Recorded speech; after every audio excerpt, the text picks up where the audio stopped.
I can't believe it's been 8 incredible years.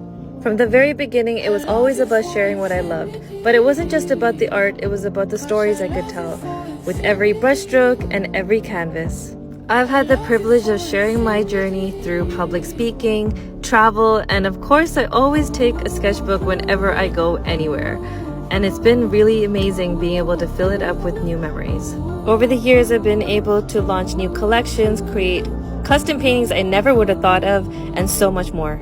I will not deny that a lot of this journey has come with lots of ups and downs, but the highlights are a lot sweeter when you can make it through some of the tougher days.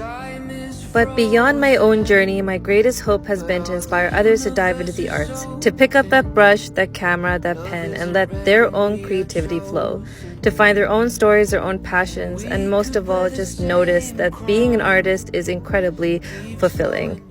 I can't wait to see what's next.